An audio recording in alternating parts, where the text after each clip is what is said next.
O mercado está apreensivo com os próximos passos do governo eleito de Luiz Inácio Lula da Silva. Sem dúvidas, o tema de responsabilidade fiscal é algo que veio para ficar, mesmo depois da discussão da tal da PEC de transição. O mercado quer entender como que vai ficar o gasto extra-teto. Essa licença para gastar mais em 2023 está assombrando os investidores nesses últimos dias, mas depois disso ainda tem uma segunda etapa, porque o Lula falou que o teto dos gastos será rediscutido, e aí esse vai ser um outro capítulo dessa novela de contas públicas aqui no Brasil.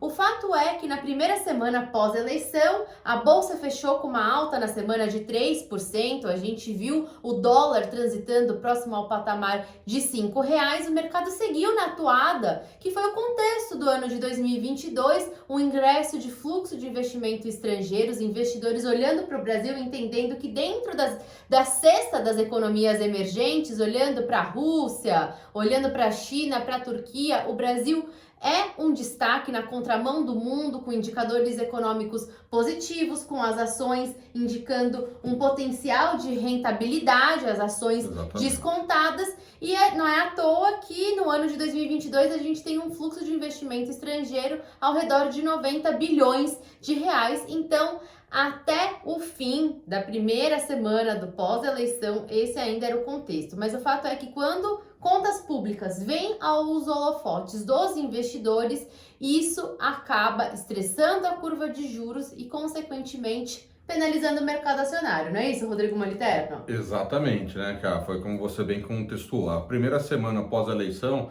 foi aquela semana justamente que a gente já vinha comentando que precisávamos passar as eleições para destravar valor nos nossos ativos, né? Existia muita turbulência, muito burburinho nas notícias, e o investidor ele estava acuado, porque o investidor ele não gosta de turbulência, de burburinho, ele prefere uma notícia ainda que ruim, mas definitiva. Então a gente teve sim uma primeira semana positiva. Essa segunda semana começou a ventar de novo a questão da PEC, a questão da discussão do fiscal. E vamos lembrar, um fiscal ruim, um fiscal desequilibrado, isso desencadeia todo um processo dentro da economia. E obviamente, vai afetar a inflação, que vai afetar os juros, que vai afetar o câmbio. Então, tudo isso daí, para o efeito dentro da economia, é ruim, principalmente quando a gente olha para o efeito dentro do mercado, dentro das empresas, vai bater diretamente no resultado de algumas empresas, de alguns setores.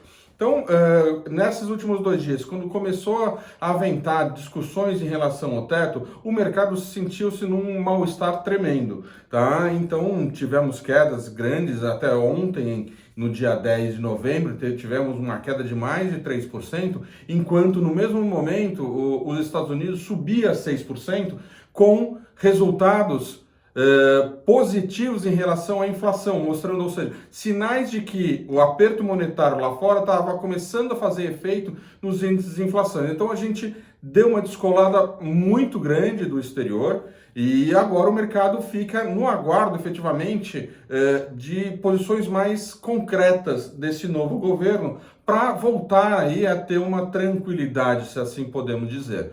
Em contrapartida, acho que um ponto muito positivo que aconteceu nesses últimos 2 dias foi a China anunciar uma flexibilização na sua política de Covid, que fez com que as commodities voltassem aí a ter uma performance muito boa. E como a gente tem uma bolsa que é muito concentrada nestes ativos, ela está sustentando e está melhorando aí o nosso índice Bovespa. A gente já vinha falando em algumas outras lives aqui, eu e a Camila, que um ponto que a gente deveria tomar atenção realmente seria na commodities, na questão da China, que ainda que a gente visse uma desaceleração global, mas se a China, só no fato dela de flexibilizar e abrir a economia de novo na questão do Covid-0, voltar a trabalhar, voltar a tracionar, já era um ponto que poderia dar uma não diria neutralizada, né? Que é mais uma regra em cima, um equilíbrio no mercado internacional de commodities, e que para a gente era muito positivo. E é o que vem se mostrando. Então, nesses últimos 2 dias, o que a gente está vendo, aquele tão familiarizado pacote Lula de tudo que foi dito e Prometido. Esperançoso e prometido, essas empresas tiveram sim uma queda, um desconto muito grande nesses últimos dias, e estão no aguardo os investidores realmente de anúncios ou ações mais enfáticas e concretas em relação à política e à equipe econômica. Eu acho que um ponto interessante para a gente trazer aqui, para fazer esse desfecho, é que o que a gente notou, que mesmo no pior dia aí do mercado financeiro, que foi na quinta-feira, quando o mercado sofreu esse tombo de 3%, o que a gente viu é que as empresas exportadoras, que têm a receita dolarizada, elas acabaram conseguindo destoar desse movimento. Exatamente. Só 6 empresas mostraram alta nesse dia, e são essas empresas que não têm atividade tão correlacionada com o ambiente doméstico e que acabam se favorecendo dessa desvalorização do real porque tem a receita atrelada ao dólar. É isso, Molita? Exatamente. Então a gente teve esse ponto, foi positivo, deu uma segurada nessas empresas. O pacote Lula foi o que caiu, mas vamos lembrar também que um desarranjo fiscal, nem mesmo essas nossas empresas estariam seguras num ambiente de uma instabilidade muito grande. Então, isso daí é uma condição necessária para a gente continuar vendo o mercado financeiro mostrando ganhos ao longo aí desse final de 2022, essa definição. Enquanto não houver, o mercado vai ter essa volatilidade e vai ser penalizado por esse assunto. Bom final de semana a todos. Bom final de semana.